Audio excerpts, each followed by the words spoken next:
Welcome back. We're going to discuss pillar number 2, taxes. In this module, I'm going to go through a little mindset, how you need to view taxes, things I wish I would have known in the beginning. Then I'm going to just explain why real estate and taxes work so well together and kind of go through depreciation. Then we're going to talk about the ability to do a cost seg study and do a partial disposition as another tax strategy we utilize. But you got to understand with taxes, I'm going to kind of get into it, but paying taxes are a good thing. It means you're doing well. It means you're making money. Let's get into that. But you guys saw this in the inflation video. I firmly believe this great country of ours is a country created by real estate investors for real estate investors. The entire tax code is a absolute treasure chest of how to save money in taxes. If you don't use the tax code, if you don't do anything, if you don't try, if you just pay a flat rate, they're going to hammer you. But if you're a responsible citizen who provides safe, clean housing and do the things the government wants you to do, they will really not tax you that hard. But they're only going to not tax those citizens hard who kind of work with them. That's why you got to see the tax code is a treasure map. That's not my idea. It's from Tom Wheelwright. I forget. He's a rich dad advisor. He's written a couple great books, but understand that if you are a citizen that cooperates with the government, generally they reward you in tax savings. Now, a disclaimer, I am not a tax pro. Do not listen to any of my tax advice. I'm just going to talk to you about some concepts that have worked well for me. I always love giving the South Park disclaimer, but this is a South Park disclaimer, is that basically no one should watch this show, South Park, and I agree. No one should take tax advice or watch a modular on taxes from me. But we're talking about taxes. Uncle Sam wanting your money. And so when I first got out of the military, I went into like a real libertarian wave. I've kind of matured out of that, but I had a plan to never pay taxes again. When I was in corporate and I was paying close to 40 to 45% effective tax rate, I was getting angry, I was getting bitter, and I wasn't getting more productive. So it skewed with my mindset. And so my plan was to never pay taxes again. And so there's a really easy way for you never to pay taxes again. It's to put your feet up, never make another dime again. And so I started saying to myself, like, that's not a viable strategy. Let's start looking at some more viable strategies. And this would also be a concept that you're going to see throughout this module and need to understand that sometimes you can have the tax tail wag the dog, which means I see a lot of people do bad deals because they like, oh, I'm going to get the government. I'm going to save money in taxes. I'm not going to adhere to my buying criteria. I'm going to do a deal just to save taxes. I think I'm going to get into this, but you know what? I'll save it for later in the module. But don't let the tax tail wag the dog. So here's another question. How do you get instant tax savings? Well, it's the dirty dozen. The way I like to think about the IRS is there's no instant gratification when it comes to saving your taxes. They did not structure the tax code so that people have instant gratification. And kind of a little spidey sense for me, if you're getting instant gratification from the tax man, you got to be very suspicious because that's part of what accountants call the dirty dozen. So their dirty dozen is 12 tax strategies that give you instant tax gratification, but the IRS frowns upon. Number 1 in the dirty dozen is taking tax advice on social media can be bad news for taxpayers. Inaccurate or misleading tax information is circulating. So hopefully you guys respect the fact that I'm trying to be honest with you enough saying taxes and instant gratification do not mix. And most likely you found me on social media. So once again, do not take tax advice from anybody you met on social media. But what I will do is talk about cool strategies that I've used. I've seen other people use. And as you know, in our community, we connect you with tax professionals who are the experts on this. But if you're using the dirty dozen, tax tail's wagging the dog. How do I know this so well? Well, when I was in corporate, I was so angry. I was like, I am tired of paying taxes. And Robert Kiyosaki said, invest in oil wells. So what did I do? I Googled investing in oil wells. And as soon as I gave 4 oil well people my information, of course, I started getting calls for oil investments. And what did I do? I stroked a $35,000 check, and it turns out it was a Ponzi scheme. And I lost all that money, but I did save in taxes. But this is where I learned about tax tail wagging the dog and that you have to make sure the investment fits your buying criteria. You just don't write checks so you can save money in taxes. And so right now in the market, and you'll see this on social media, is instant tax relief, and it is short-term rentals because it's going to give you that real estate professional status. I'll help you understand why real estate professional status is so important. Because there's no good reason for this. If people knew about this, there'd probably be public outrage. But there's no good reason why in the tax code, other than they want their citizens to have safe, clean housing, but they've carved out a caveat in the tax code that says if you're a real estate professional, that your passive losses in real estate can be taken off your active income. And that, my friends, is amazing. And there's no real reason to do that other than to hook up real estate investors, because it's a country created by real estate investors for real estate investors. And so what does that mean? If it means you're not a real estate professional, you have a big rental portfolio, and you're taking passive losses, you can't take that tax benefit immediately. Now, if you have a bunch of money in real estate and the stock market, and you have a bunch of passive gains in something other than real estate, then yes, you can take your passive losses from real estate off your passive gains. But if you're, say, a doctor and you're making a ton of money actively, you cannot take your passive losses off your active income until you make passive gains. Hopefully that makes sense. So right now with short-term rentals, they do give you real estate professional status immediately, but you're taking on a low-paying job in real estate. So, and the houses are more expensive. There's more work and there's municipal litigation. No one's really sure if you buy an Airbnb, how long the HOA or the community is going to allow it to be a short-term rental. So a lot of risk there, but yes, you do get instant tax savings. More concerning for the busy professionals we have in this game is you're going to take on a low-paying job in real estate managing that short-term rental. And so you have to do the calculus. Do I want the tax benefit in exchange for a low-paying job in real estate? It's just every deal you make, you got to judge it by your buying criteria and just say, hey, is this something I'm willing to do?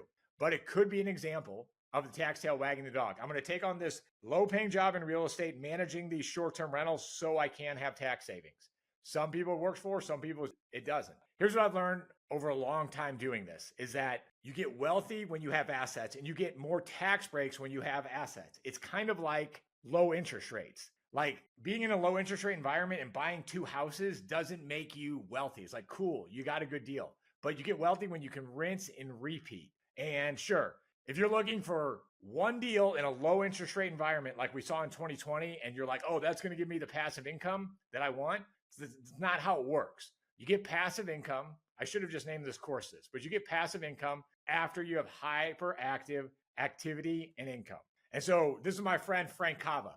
During COVID, when interest rates did go to zero, he had a portfolio of, say, 90 rentals, and the interest rate on those was 6%.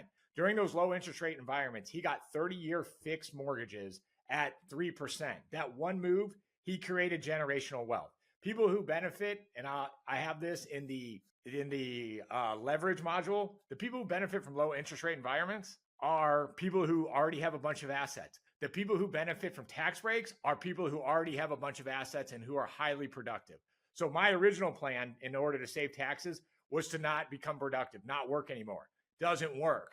The way you maximize your tax benefits is to become more productive. It's kind of like the Pareto principle, the Matthew effect. But the Matthew effect is those who have more will be given more, that the rich will get richer. Same thing with tax benefits. The wealthy do get the most tax benefits because they have the most assets and they're cooperating most with the government to have safe, clean housing for its citizens. So I know you hear in the media like, oh, tax breaks for the rich. I should have put a slide in this, but most people know this already. But 99% of the taxes are paid by the top 10%, the top 10 wealthiest income earners. So sure, they may have a lower effective tax rate, but they're definitely paying, the wealthy are paying most of the taxes. The Matthew effect, the Pareto principle, it's the states that roughly 80% of consequences come from 20% of the causes. So 80% of the taxes come from the top 20% of income earners. So tax benefits increase with more productivity, more assets, and better planning. And so here's an example of this. I did a deal with a very wealthy individual. We bought 35 houses together, all cash. It was a $2.1 million portfolio. And now Mr. Holmes, he was not a real estate professional, but he had gotten very wealthy in the stock market. So he had a ton of passive gains every year. This is just to reiterate what real estate professional status does for you and to say, hey, if you already have been very productive and you already have other assets, your tax benefits increase. So Mr. Holmes' return with depreciation on that $2.1 million portfolio, we got 273K. We did a cost seg study, which I'm going to get into in a minute. And we got 273K in depreciation. And so he was assume a 40% tax bracket. That was a 109K in tax savings the day he bought that portfolio. So he spent 2.1, he got 1.9 back right away. That's a 5% return on his investment just from taxes. That's the power of real estate. That's the power of taxes. And so what I've noticed in my own life, the more money I've made in real estate, my tax rate has gone down, but the check I stroke at the end of the year has gone up. So as I'm getting more productive, as I'm making more money, I'm paying a lower effective tax rate, but I'm actually paying a larger check. What you don't want to have happen is becoming more productive, be making more money, and your effective tax rate is going up, and the amount that you're paying to the government is going up. But you might be asking yourself, why? Is that fair?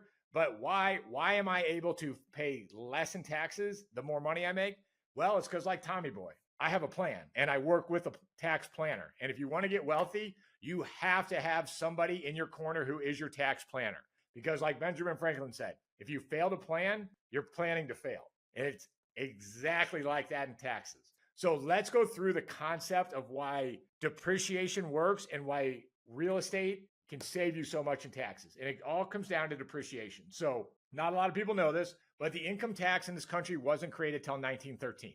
And so 1913 income tax is created, and the farmers and the factory owners are they go to the IRS. They're like, look, it's not on my profit and loss statement, but my tractor is depreciating. My farm equipment's depreciating. Andrew Carnegie, if he was still alive in 1913, I believe Rockefeller was, are the Ford plants. Ford was saying, look, my factory is depreciating. I am having to spend money to maintenance, but it's losing in value. Just like when you buy a new car. You buy a new car, it loses 20% of its value the second you leave the lot.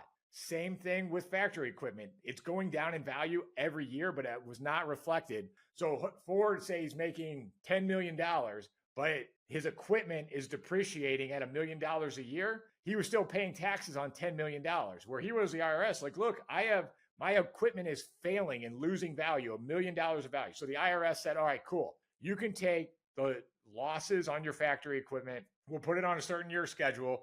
We'll say factory equipment depreciates in 10 years. So essentially, if you buy a piece of factory equipment, it's worthless in 10 years. So let's say you have $1 million worth of equipment and you made a $10 million profit, and they say, hey, factory equipment depreciates over a 10-year period, then you take 10% of $1 million, $100,000. And so you subtract from 10 million, $100,000, and you pay taxes on 9,900,000. Hopefully that made sense. And so here is the greatest, glorious thing about real estate. Every other asset class in the market, factory equipment, tractor, farming equipment, cars, automobiles, any other piece of capital equipment to the IRS and in real life depreciates, loses money.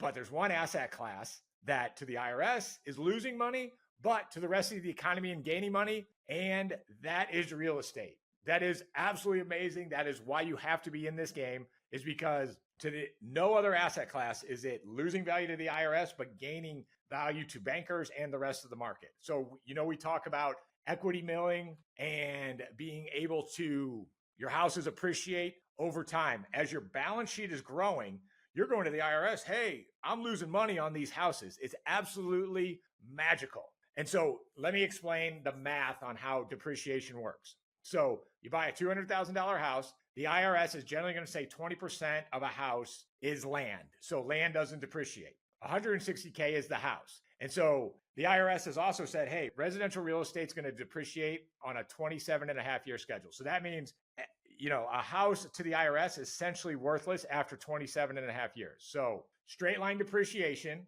if you $200,000 house, 40K goes to land, 160K is depreciable.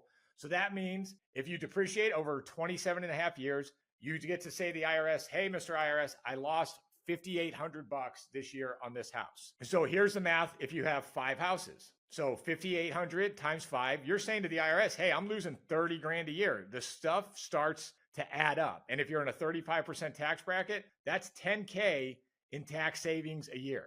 That's another reason why real estate's the greatest wealth producer ever. Now we're going to go talk about bonus depreciation. So that same $200,000 house, what bonus depreciation means is like the walls of a house, the roof, that's going to depreciate, the foundation, that's going to depreciate, around 27 and a half.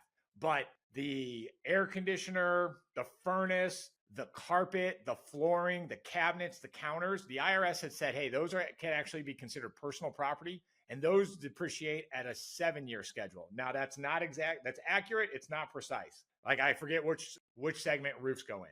But with the concept of bonus depreciation, you can take what is actually personal property and depreciate that over 7 years. So same $200,000 house, $40K goes to land, $120K goes to the house, $40K goes to personal property, which depreciates over 7 years. So the $120K, you straight line that depreciation by 27 and a half. That comes out to $43.63. Now, this is being recorded right after Trump got reelected. 100% bonus depreciation is probably going to come back. And as I'm recording this in 2024, I think it's down to 60, but I'm going to run these numbers because I think in 2025, this is coming back. But so $40K per house times 5, $200,000 in bonus depreciation, assume a 35% tax break.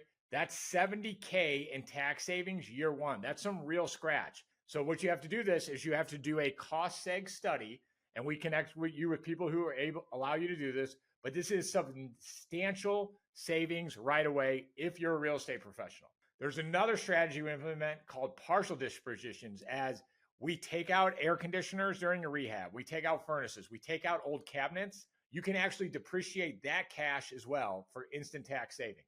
And so finally, another concept you're going to have to understand as an investor is you need to be able to balance between tax savings and liquidity.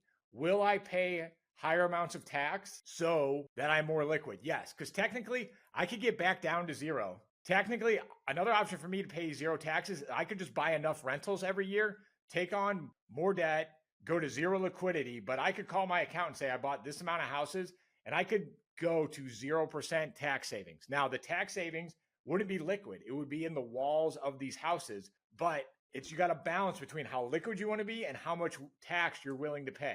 So like at the end of every year, I say, hey, I'm going to pay this amount in taxes. I'm probably going to buy a couple more rentals. When I buy rentals now, it's generally for tax benefits. But if I were to just go completely illiquid just so I didn't have to pay taxes because I was doing cost seg studies and advanced depreciation, that'd be another example of tax tail wagging the dog. So you're balancing between tax savings and liquidity. And in my experience, what I advise you is that tax benefits, as you become more productive, as you do more things in the tax code the government wants you to do, your tax benefits are going to increase. But don't try to rush it. Don't work with the dirty dozen. Tax benefits on a deal should be the cherry on top. If a house is a good investment, it's a good investment, it's a good investment, and the tax benefits will be there. But don't buy houses just for the tax benefits. That's how I see people get wrapped up in a lot of bad deals. So some tax no-brainers for you guys is works with a tax professional. You can pay your kids on the certain business you're running, even sometimes on your real estate portfolio. There's a thing called Augusta rule. You can also flip houses in a self-directed IRA, which ensures you pay zero tax on those profits. And so I'll attach this chart with the module in the video, but it's a little chart I just made up. So you know, to say, hey, I'm this type of person. These are the types of deals I should be doing. You can also hold rentals in a self-directed IRA. I hold a couple rentals in a self-directed IRA because I'm going to hold on to them for a while. They're going to appreciate a lot. And when I sell them, I don't want to pay taxes on any of that money. And so the holy grail of tax savings inside of real estate investing is becoming a real estate professional.